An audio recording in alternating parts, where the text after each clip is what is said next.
Quer saber por que o gaúcho tem tanto orgulho de ser gaúcho? Vem descobrir essa história e tomar um chimarrão.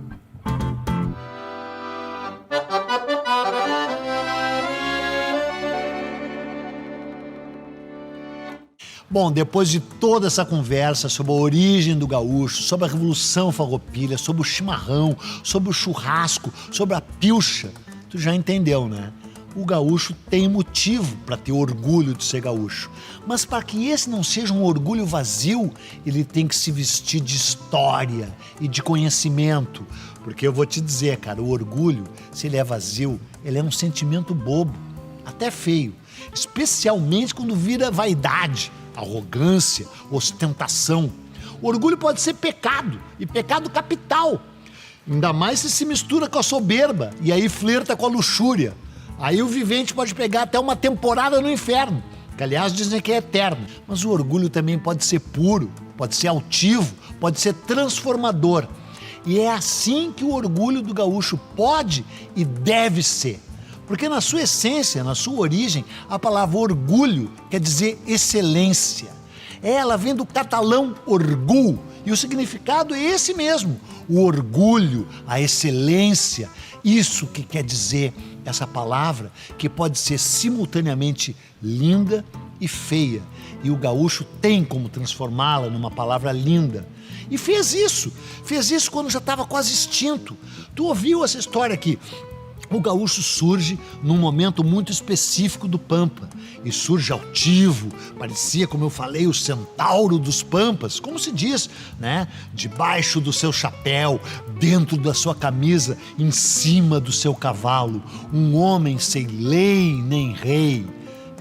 Só que isso acabou quando os campos foram cercados de arame farpado. Só que daí os donos dos campos entraram num confronto contra o governo federal e o gaúcho renasceu. O gaúcho virou farroupilha. O gaúcho estava em farrapos, mas o gaúcho lutava.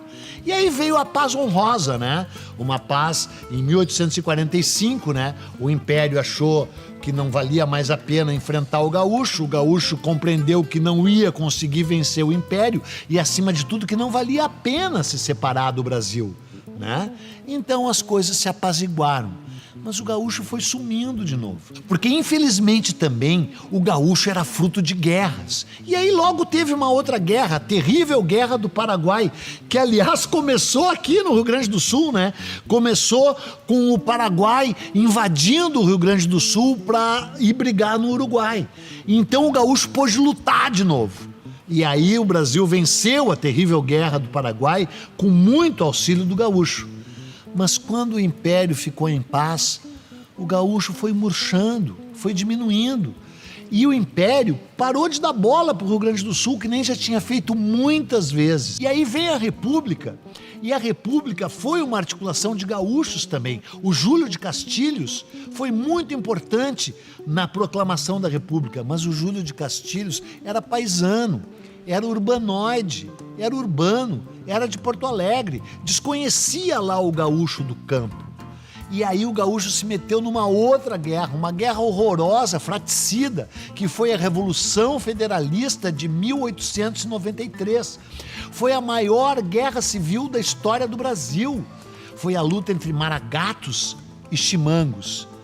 E o Rio Grande do Sul perdeu muito prestígio com o resto do Brasil, justamente por causa dessa guerra.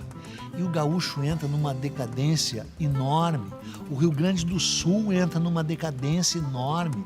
O gaúcho quase some, quase desaparece. Volta de novo a ser o gaúcho a pé, peão. Então, cara, em 1930, o Getúlio Vargas, vestido de gaudério, vestido de gaúcho, dá um golpe militar. As pessoas chamam de Revolução de 30, mas foi um golpe militar, né? Ele saiu armado aqui do Rio Grande do Sul, derrubou um regime constitucional, mas ao mesmo tempo mudou o Brasil, e mudou o Brasil para melhor. E então o gaúcho renasce outra vez, até porque o Getúlio amarrou os cavalos no obelisco lá no centro do Rio de Janeiro, né? E aí que eu vou te dizer essa história. Em 1935, 5 anos depois de ter tomado o poder, aí sim que o gaúcho renasce, recriado pelo Getúlio Vargas, pelo Oswaldo Aranha, pelo Flores da Cunha, pelo Alberto Bins, pelo Otávio Rocha, numa grande exposição no Campo da Redenção, na Várzea da Redenção, que passa a se chamar então Parque Farroupilha, no coração de Porto Alegre. Aí a gente acha, agora vai! E não foi, porque teve a Segunda Guerra Mundial, e depois da Segunda Guerra Mundial, o Brasil e o mundo ficaram americanizados. Que nem a música da Carmen Miranda, né? Dizem que eu voltei americanizada. E aí o gaúcho virou Gualdério, virou Guasca, virou grosso. Ninguém mais dava bola pro gaúcho nesse mundo moderno, urbano, o mundo do pós-guerra. Aí o Getúlio se suicida e assume o JK, o Juscelino Kubitschek, e o Brasil fica moderno, o Brasil com automóvel, o Brasil de Brasília. E o gaúcho lá no canto, lá no último rincão do Rio Grande do Sul, de novo. E aí que vem a história que eu quero te contar. Aí que vem a história maravilhosa. 2 caras, Barbosa Lessa e Paixão Cortes, redescobrem o gaúcho no início dos anos 60. E sabe como? Redescobrem com estudo, com conhecimento, com história. Resgatam toda a história do chimarrão e da erva mate, que as pessoas nem se lembravam. As pessoas tomavam chimarrão, mas não sabiam a história do chimarrão.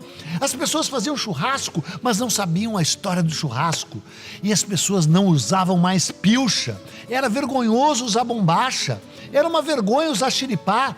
Tanto é que em 1962 o Paixão Cortes se apresentou num espetáculo da famosa Bibi Ferreira e entrou vestido de xiripá e foi ridicularizado. Gaúcho usa saia! E aí ele resgatou a história do xiripá, a história do poncho, a história do lenço, a história do chapéu, e vestiu o gaúcho com a sua indumentária, vestiu o gaúcho de conhecimento, vestiu o gaúcho de história. E então, graças a essas 2 figuras incríveis, veneráveis, que têm que ser cultuadas pelo gaúcho, o Barbosa e o Paixão Cortes, surgiram também os CTGs, os Centros de Tradição Gaúcha, essa espécie de templo, essa igreja na qual os conhecimentos e os costumes do gaúcho são preservados. E isso é tão incrível que os CTGs se espalharam pelo mundo inteiro, claro, que levado pelos gaúchos, mas atraem a atenção de todo mundo, nos Estados Unidos, na Austrália, na Europa, onde quer que tu vá tem um CTG. Claro que também tem uns confrontos ali, né? Porque o gaúcho também, né, dá um boi para não entrar na briga e dá uma boiada para não sair dela, né? Tem um lado que isso é legal, tem outro lado que tem que repensar, né? E há alguns conhecimentos nos CTGs que são um pouco rígidos demais, mas isso também faz parte de tu manter a tradição, né? A tradição quer dizer justamente isso, tradição, é o tradicional, né? Não dá para tu vir começar a mudar a tradição, mas a tradição, como tudo, tem que se adaptar aos novos tempos, né? E o gaúcho é hospitaleiro. Uma das qualidades principais do gaúcho é a hospitalidade. E ele tem que ser hospitaleiro também com as novidades, porque o mundo está sempre mudando. E é bom a gente lembrar que no fundo, o gaúcho foi fruto de um confronto, nessa guerra de fronteiras, nesse vai e vem, né? Nesse cabo de guerra, onde ficava a fronteira entre o Brasil e as províncias espanholas, a Argentina, o Uruguai, até o Paraguai.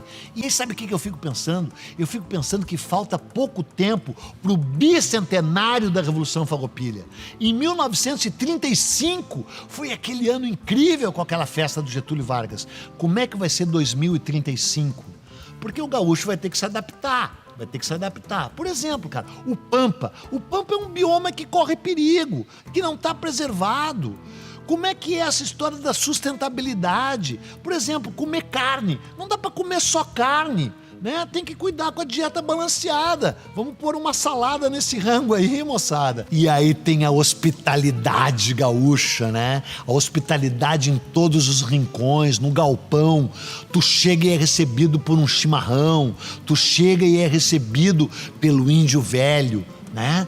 Então hoje é uma tradição que se mantém. E tem o gaúcho moderno, né? O gaúcho dos tempos de hoje. Tem a música gaúcha moderna. Tem o Borghettino, tem o Vitor Ramil, tem todos os caras que releram a música gaúcha. A questão é que também o gaúcho sempre foi o tal gaúcho de faca na bota, né? Tá na hora de tirar essa faca da bota. O gaúcho sempre gostou da grenalização. Grenalização é confronto. Grenalização é Maragato contra Chimango. Não dá. Tem que ter harmonia. O mundo futuro vai ser o mundo da harmonia. E a harmonia está baseada em respeito. E não tem mais sentido esse mundo ter fronteira. A gente vive na era da globalização. A gente vive na era dos tratados econômicos que tem que provar que o mundo é um e que o mundo é único. E nesse mundo único, o gaúcho sempre vai ter o seu papel. Porque o gaúcho tem história, o gaúcho tem orgulho, o gaúcho tem tradição. O gaúcho sabe quem é. O gaúcho sabe de onde veio. O gaúcho sabe para onde vai.